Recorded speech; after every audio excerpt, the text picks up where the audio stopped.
I think Spiders 3D is the third movie in the Spiders trilogy, but I'm not too sure. Even IMDb is confused because it says this is the third movie in the Spiders film series, but then right below it, it says it may be a sequel to the 2000 movie Spiders, so who knows? I'm just going to say it's a trilogy in name only, and that the movies don't really have anything to do with each other. It doesn't seem to really matter anyway, so let's just sit back, relax, grab a bucket of popcorn, and watch this.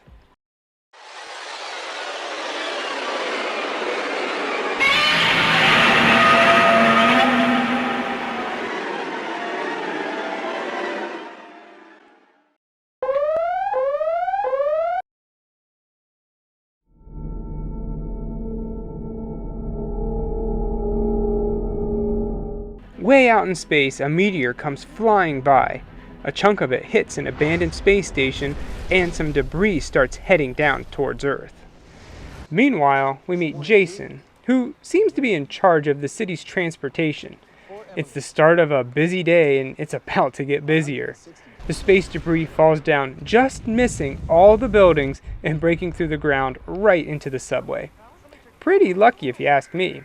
There's no casualties, but that's about to change. A worker's down there to investigate exactly what happened. When he gets close, he can see that it's not a bomb, and there really isn't cause for concern.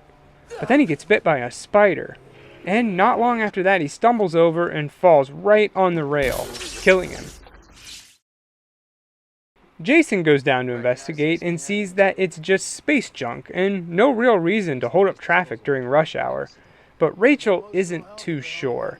She works for the health department and, more importantly, is in the middle of a divorce with Jason.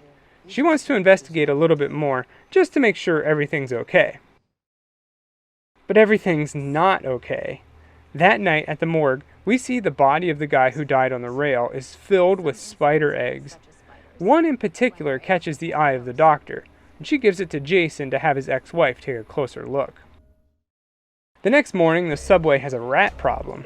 It seems like they're all running away from something. They hire exterminators to go down and take a look. They find a squatter's camp, but everyone's dead.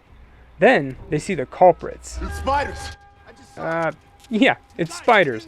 I didn't see that coming. They make quick work of one of the guys, and the exterminators spray him with poison, just to add insult to injury. It's like, hey, I know you're gonna die from all these spiders, but here's some poison. Now this is a full-blown military operation. People are being evacuated while the doctors and scientists work to understand their new friends. One doctor in particular seems to know a lot about what's going on, and he says the queen egg is missing. You see, the queen is always planted in the first victim, and guess who has it? That's right, it's Rachel. Furthermore, it's revealed that the queen can spin silk that's lightweight, yet bulletproof. So that's what the military wants to do with her. They think that Rachel has the egg in her apartment, where their babysitter and their daughter Emily are put into quarantine, but they can't find it anywhere. So they just straight up rob her, stealing her purse and finding the queen in there. So now they put the queen egg with the rest of the nest and the other spiders take care of her. And they are growing fast. 6 inches per hour, in fact. We also learn here that the spiders are alien. Well, sort of. 20 years ago, they found a spaceship in the ice. Once on board, they found extraterrestrial DNA and experimented with it at 0 gravity in space. The only thing that would accept the DNA were spiders. Thus, this monster was created. So that's what this is about. Huge spiders. The rest of the movie is really just Jason and Rachel trying to get to their daughter. They use the tunnels, actually manage to get into the complex, but they get caught. It's around this time that the spiders start to go topside, and there's nothing the military can do. They shoot them, but the spiders are bigger, and they take them all down. Jason and Rachel are stuck in the car, but honestly, that's probably the safest place. Eventually, the doctor comes up to take a look, and he sets them free. Just then, the earth starts to shake and tremble, and the queen emerges from the deep. The doctor sacrifices himself to her, while the other two make their escape. Now, if bullets couldn't stop the little spiders, what are they going to do to take down the queen? Nothing. They even call in the big guns, and that doesn't do anything to her. So she's pretty much unstoppable.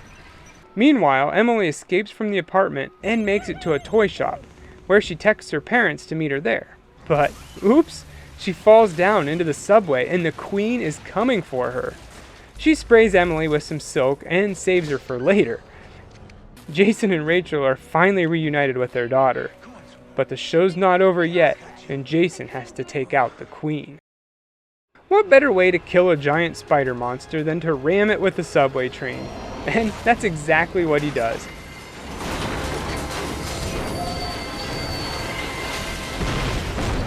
His plan works without a hitch, and finally the family are reunited again.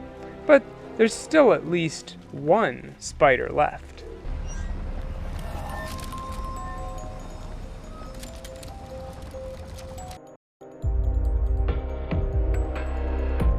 So now that we've watched Spiders 3D, I would say it's more of a remake of the first film.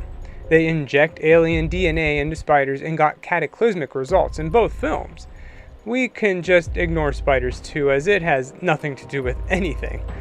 I don't think Spiders 3 was too bad. The story was fine, it at least kept my attention throughout, and the main actors did an okay job. But with the exception of a few, most of the supporting characters were pretty wooden. The CGI was bad at times, but honestly, most of the time it looked pretty good.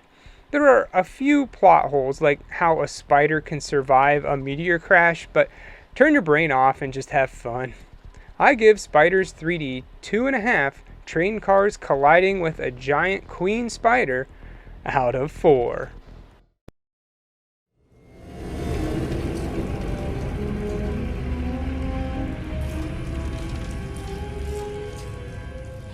Brought Area 51 to Manhattan. Won't be complaining about the rats anymore.